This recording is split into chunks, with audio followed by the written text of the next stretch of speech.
US President Joe Biden has vowed to defend all NATO territory at a summit in Finland. He's confident this week's NATO summit will help drive a Ukrainian victory on the battlefield, but is he right? Ukraine has just endured a third consecutive night of heavy airstrikes into Kiev, and a short while ago I spoke with former head of the CIA and commander of US forces in Afghanistan, that's General David Petraeus, and started by asking him what the situation was on the battlefield right now. Well, the Ukrainians have had modest success. They actually have liberated more of their territory in the first 5 weeks of their counteroffensive than the Russians took in all of the Russian 6-month winter offensive. But that's not saying much. That's a low bar. They've encountered very, very challenging defensive positions established by the Russians in the south in particular, and that's really where they want to break through to be able to cut that ground line of communication that runs from Russia proper along the southeast and southern coast of Ukraine and then connects into Crimea. And in that location, the Russians have established there are tank traps, big, huge ditches that's very hard for tanks to get through without exposing their underbelly as they come up. There are very extensive minefields. There's concertina wire. There are dragon's teeth that are very difficult to navigate in armored vehicles. And then there are the trench lines full of Russian soldiers, and behind them, artillery units that are going after the Ukrainians as they try to breach all of these different obstacles. General, I note that your president, Joe Biden, has just made some comments about the fact that Russia won't want this war to go on for years for political and economic reasons. I think that's fairly obvious. At the NATO meeting during the week, Ukrainian President Zelensky was pretty unhappy with not having a specific timeline. In fact, it felt like he wanted NATO membership right then and there.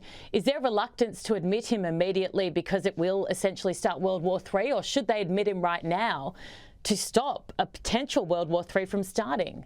You know, I was just in Ukraine 5 or 6 weeks ago, and I must confess that when we did engage with the very senior leaders, and we met with President Zelensky and also the head of his presidential office, Andriy Yermak, and others, that it struck me that there is a little bit of unrealistic thinking if they really thought that NATO could accept as a member a country that is at war with Russia while that war is going on. That is just not realistic. Actually, what NATO did give them is quite substantial. They said that they will allow Ukraine to join NATO on an expedited fashion without the normal membership action plan requirements once this has been resolved. There's no sign of cracks within Europe, between Europe and North America, or between Ukraine and NATO.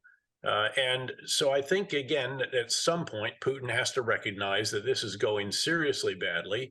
Many, many more times casualties just in the first year and a half of this particular war than they sustained an entire decade in Afghanistan. And they have to recognize at some point that it's unsustainable. President Biden was right, I think, when he said that, you know, Russia has lost this war. They've failed to achieve virtually every one of their objectives, with the exception of these areas in the south that they seized.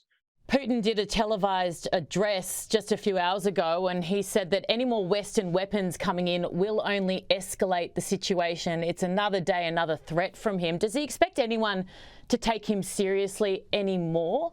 Does anyone get scared when he spews out this type of rhetoric? Not anymore, I don't think, Erin. Again, the early saber rattling of nuclear weapons was concerning, but keep in mind that two very important leaders immediately cautioned him on this very strongly. Number one, his partner without limits, supposedly without limits, although there have turned out to be distinct limits, President Xi of China, and he did it again more recently, and then Prime Minister Modi of India as well. And India, of course, is now, I think, either the largest or one of the largest consumers of Russian oil.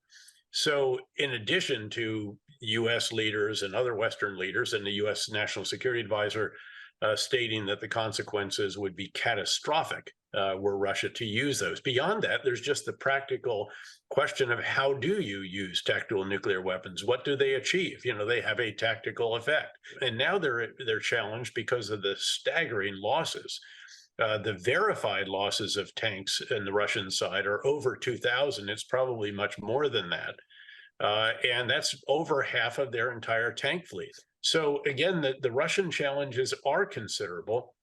but they still have a very formidable force in manning these defensive positions. And it's going to be very, very hard for the Ukrainians to crack these unless, and this possibility still does exist, unless the units themselves begin to crumble. Now, finally, you've mentioned a couple of times, and I know you're very passionate about the rest of the world uniting behind Ukraine. Australia has made a significant contribution, and Ukraine have been very grateful for that, absolutely. But there's also been a fair bit of criticism that it's not enough, and I probably fall more into the latter camp. I think we should do more. What do you think? Well, Australia, I think, has always been best characterized as a country that has punched way above its weight class. And I think the rest of the world has gotten used to that, frankly. If you look at the population of Australia, and then you look at the contribution that it made in Iraq in the early years and if in Afghanistan throughout our time there, I had enormous regard for the diggers and also, frankly, for their diplomats, their spies, and their development workers as well. And I think the challenge is that that is the bar that Australia has to get over now. And it may or may not be, again, that it is doing that. The point that you make indicates that that may not be the case. General, thank you so very much for your time, as always. Always great to be with you, and always wonderful to be able to say thanks for all that, again, the Australian soldiers, the diggers, did when I was privileged to command them in Iraq and Afghanistan. Thank you, including your father.